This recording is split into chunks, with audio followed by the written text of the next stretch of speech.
And ఈ మధ్య కొన్ని మూవీస్లో కూడా చూస్తూ ఉన్నాం మేడం. యాక్చువల్లీ ఏంటి అంటే అసలు మ్యారేజెస్ మీద ఇంట్రెస్ట్ లేక అదే గోయింగ్ ఫర్ అంటే సింగిల్ మదర్ స్పర్మ్ డోనర్ తోటి తీసేసుకొని లైక్ అది ఈజ్ ఇట్ పర్మిటబుల్? మనకు అలా ఉంటుందా బయట? అదే అంటే like women can go for అంటే like they can have a baby through other sperm, but men can not have a kid. They cannot take the kid or whatever it is.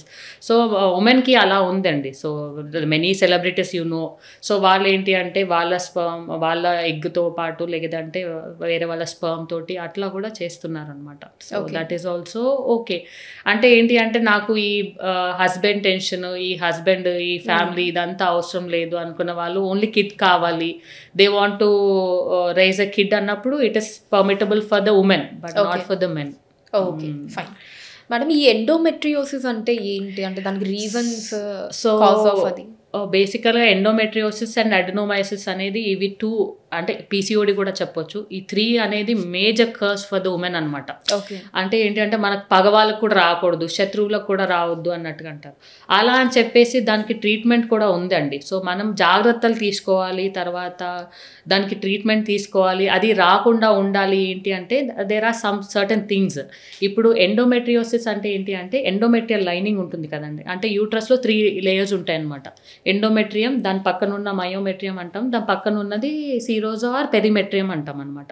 So endometrial lining అనేది ప్రతి month ఆడవాళ్ళలో shed అవుతుంది, అంటే period రూపంగా shed అవుతుంది అనమాట.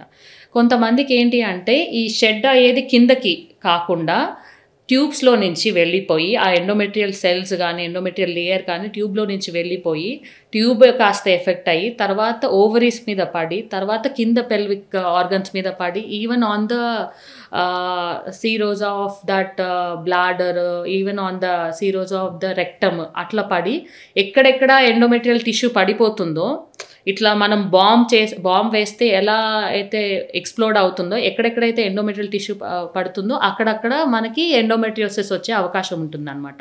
So ఇది ఏంటి అంటే 4 స్టేజెస్లో ఉందండి. So first 2 stages first stage, second stage they will conceive with bit of medication and all. కానీ 3rd స్టేజ్ 4th స్టేజ్ ఉన్న వాళ్ళకి they will have severe pain during the menstrual cycle అనమాట. అసలు ఎట్లా అంటే ఇంకా వాళ్ళ యాక్టివిటీస్, వాళ్ళ డైలీ యాక్టివిటీస్ చేసుకోవడానికి కూడా వాళ్ళ బాడీ సహకరించదు. ఇంకా అది కాకుండా ఇంకేమవుతుంది అంటే వాళ్ళకి ఓవరీ పైన పడుతుంది అంటే they will have development of chocolate cyst అని, అంటే దాంట్లో మొత్తం బ్రౌనిష్ కలర్ ఫ్లూయిడ్ అట్లా ఫిల్ అయిపోయి ఉండడము, అది ఒకటి డెవలప్ అయ్యే అవకాశం ఉంటుంది.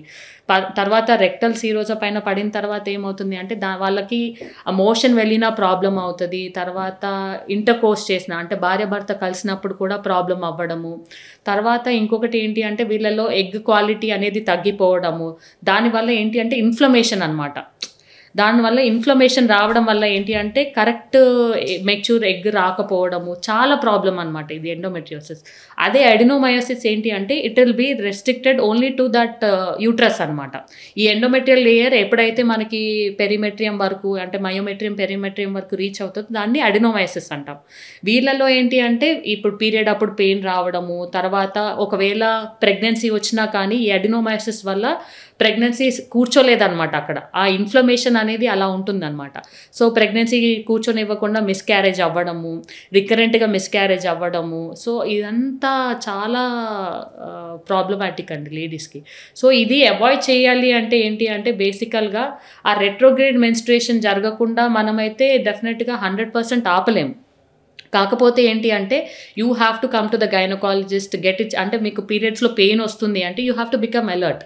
మా దగ్గరికి వచ్చి ఒకసారి చూపించుకుంటే అసలు ప్రాబ్లం ఏంటి, అసలు CA-125 అని ఒక టెస్ట్ ఉంటుంది, అది చేస్తాము. తర్వాత ఎండోమెట్రియల్ ఇన్ఫ్లమేటరీ మార్కర్స్ అని చెప్పాను కదా, సో ఇవన్నీ రేజ్ ఉండడం వల్ల వాళ్ళకి ఏంటి అంటే we advise them to not to ఏంటి అంటే ఈ పీరియడ్ సైకిల్ మనం కొంచెం అవాయిడ్ చేయాలన్నమాట. ఎందుకంటే పీరియడ్ వచ్చిన ప్రతిసారి వాళ్ళకి రెట్రోగ్రేడ్ మెన్స్ట్రుయేషన్ వల్లనో జెనెటిక్ వల్లనో whatever it is they are developing this endometriosis. కాబట్టి వీళ్ళకి యాజ్ ఎర్లీ యాజ్ పాసిబుల్ వాళ్ళకి ప్రెగ్నెన్సీ ప్లాన్ చేసుకోమని మనం చెప్తామన్నమాట. ఎందుకంటే pregnancy itself is a natural menopause అనమాట. ప్రెగ్నెన్సీలో మనకి పీరియడ్స్ రావు, తర్వాత బ్రెస్ట్ ఫీడింగ్లో మనకి పీరియడ్స్ రావు, తర్వాత న్యాచురల్గా మెనోపాజ్లో న్యాచురల్ మెనోపాజ్ అనమాట. సో ఈ టైంలో ఏంటి అంటే వాళ్ళకి ప్రెగ్నెన్సీ ప్లాన్ చేసుకుంటే once you are done with the family we will do something that అంటే మనం ఒక మిరీనా డివైస్ పెట్టుకోవడము, లేకపోతే ఇంకా అది కాకుండా మనం ఏంటి అంటే డైనోజెస్ట్ అని టాబ్లెట్స్ ఉంటాయన్నమాట. సో అవి మెడికేషన్ ప్రిస్క్రైబ్ చేస్తే వాళ్ళకి పీరియడే రాదనమాట. పీరియడ్ రానప్పుడు వాళ్ళకి ఏంటి అంటే ఈ పెయిన్ అనేది డెవలప్ అవ్వదు.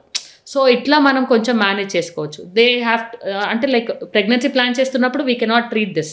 సో ఇది ప్రెగ్నెన్సీ ప్లాన్ చేసుకొని once you are done with your family then we can concentrate on your uterus, దానికి ఏం చేయొచ్చు అనేది మనం తీసుకోవచ్చు. In case of severe endometriosis ఉందంటే you may need to do even hysterectomy also. Okay, fine ma'am.